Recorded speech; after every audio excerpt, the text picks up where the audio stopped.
Assalamualaikum warahmatullahi wabarakatuh. Bagaimana kabarnya dalam pertemuan ini? Nah, warga belajar PKBM Cendikia Lampung Tengah.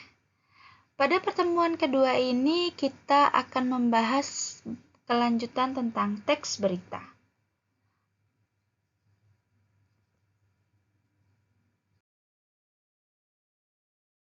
Nah, di dalam pertemuan ini kita akan menyusun sebuah teks berita. Apa saja yang dibutuhkan dalam menyusun teks berita?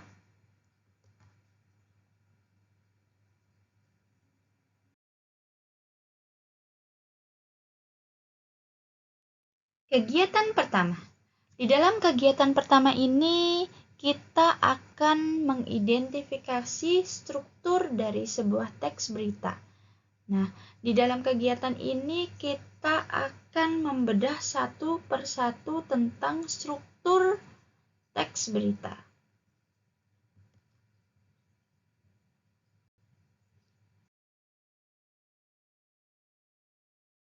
Ya, bagian A. Bagian A adalah mengidentifikasi struktur teks berita. Berdasarkan struktur atau susunannya, teks-teks tersebut dapat kita kelompokkan menjadi dua bagian, yaitu berupa informasi penting dan informasi tidak penting. Nah, di dalam teks berita, informasi penting itu disebut juga pokok informasi atau unsur berita, atau bisa disebut juga yang utama. Dalam sebuah ilmu jurnalistik atau ilmu persurat kabaran, pokok-pokok informasi terangkum dalam rumus 5W1H. Nah, kalau dalam bahasa Indonesia, pokok-pokok informasi itu juga dapat disingkat dengan adiksimba. Apa saja tadi?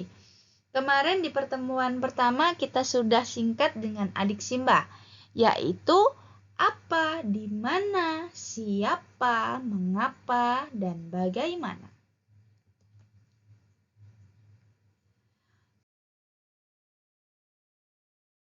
Struktur dalam teks berita digambarkan sebagai berikut. Nah, di situ ada sebuah piramida terbalik ya. Nah, di sebuah teks berita strukturnya adalah yang pertama informasi penting. Nah, informasi penting itu adalah sebuah rangkuman atau intisari. Pembaca segera mengetahui informasi yang terkandung di dalam tulisan. Yang kedua adalah body atau tubuh. Nah, tubuh dari sebuah berita itu berisi penjelasan lebih lanjut dari 5 unsur tadi. 5W1H atau adiksimba tadi ya, yang sepintas dijelaskan di lead atau di kepala tadi, yang di awal tadi, di paragraf pertama. Serta yang terakhir adalah tail. Tail artinya ekor atau informasi tambahan. Di dalam informasi tambahan atau tail itu berisi tentang penjelasan lebih jauh atau informasi dari latar belakang atau hal-hal yang terkait dengan sebuah inti berita atau cerita yang di atasnya.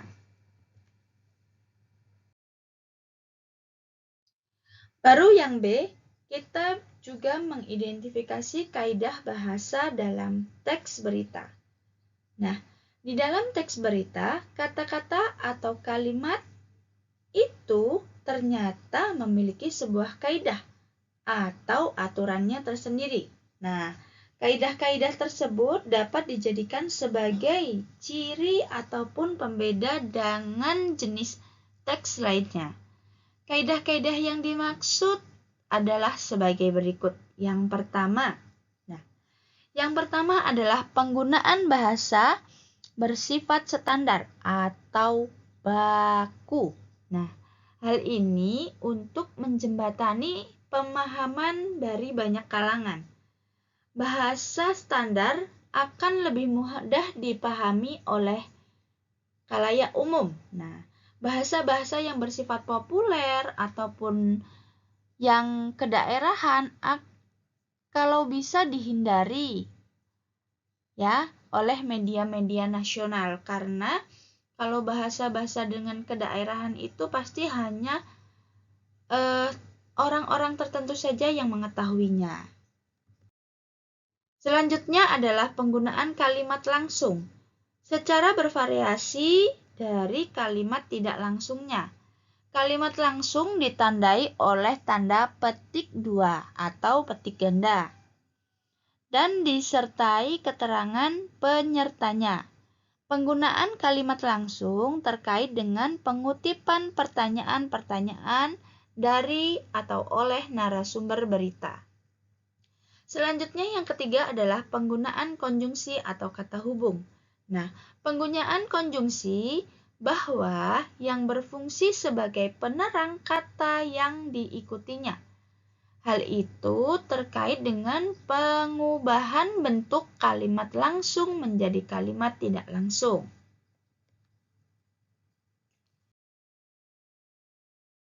Yang keempat adalah penggunaan kata kerja mental atau kata kerja yang berkaitan dengan kegiatan dari hasil sebuah pemikiran. Kata-kata yang dimaksud antara lain memikirkan, membayangkan, berasumsi, berpraduga, berkesimpulan, dan beranalogi.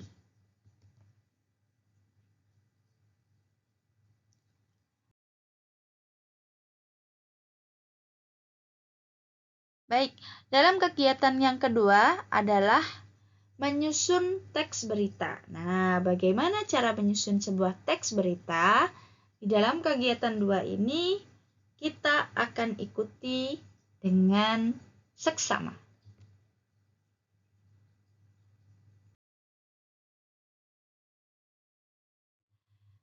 Menyusun sebuah teks berita mempunyai langkah-langkah sebagai berikut. Yang pertama adalah menentukan sumber berita. Bagaimana cara kita menentukan sumber berita? Menentukan sumber berita yakni berupa peristiwa yang menarik yang menyangkut kepentingan banyak orang. Sumber berita itu pastilah peristiwa yang menarik dan menyangkut kepentingan banyak orang. Itu pasti sebuah sumber berita. Dan yang kedua, mendatangi sumber berita. Mendatangi sumber berita yakni dengan mengamati secara langsung dan mewawancarai orang-orang yang berhubungan dengan peristiwa tersebut. Nah, langkah yang kedua yaitu kita mendatangi sumber berita tersebut. Nah, setelah kita mendatangi, kita harus mengamati dan mewawancarai orang-orang yang berkaitan atau berhubungan dengan peristiwa tersebut. Yang ketiga adalah mencatat fakta-fakta dengan kerangka seperti pada pola 5W1H atau adik Simba. Apa, di mana, siapa, mengapa, dan bagaimana. Lalu yang keempat adalah mengembangkan catatan itu menjadi sebuah teks berita yang utuh yang disajikan mulai dari bagian yang terpenting ke bagian yang kurang penting. Nah, jadi setelah kita mencatat, kita harus mengembangkan menjadi sebuah teks dan penyajiannya juga harus dari yang pertama dari bagian-bagian yang terpenting, baru yang akhir-akhir ke bagian yang kurang penting. Yang selanjutnya adalah penyuntingan berita. Apa sih yang dimaksud penyuntingan berita? Nah, kalau masih ditemukan beberapa keliruan dari sebuah berita, yang kamu buat itu masih wajar. Masih ada satu tahap lagi yang harus kamu lalui sebelum berita itu dipublikasikan, yakni adalah sebuah penyuntingan.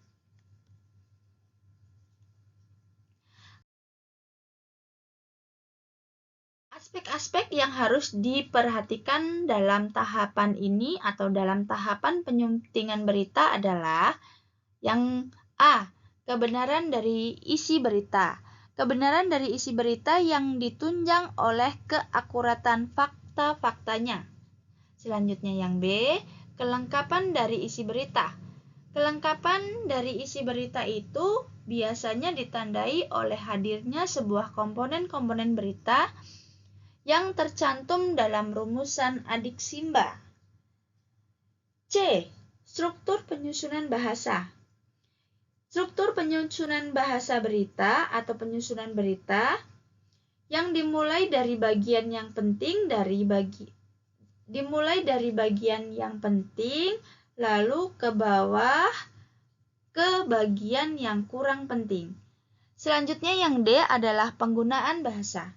Penggunaan bahasa yang terkait dengan keefektifan kalimat, kebakuan kata, dan ketepatan ejaan serta tanda bacanya.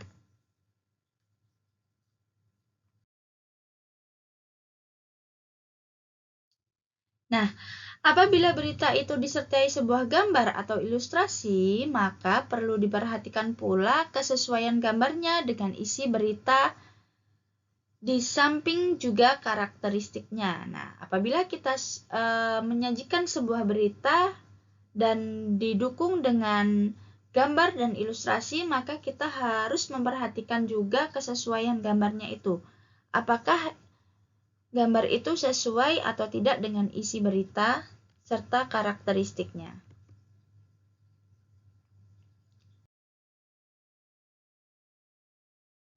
Nah, di sini sudah ada berita, sebuah contoh teks berita tentang mencium wangi budidaya durian musangking. Nah, di situ ada sebuah teks berita tentang budidaya musangking ya. Nah, jadi di dalam budidaya musangking di situ sudah tercermin atau tergambarkan bagaimana mencium wanginya. Nah, nanti bisa kalian baca serta kalian pahami ya.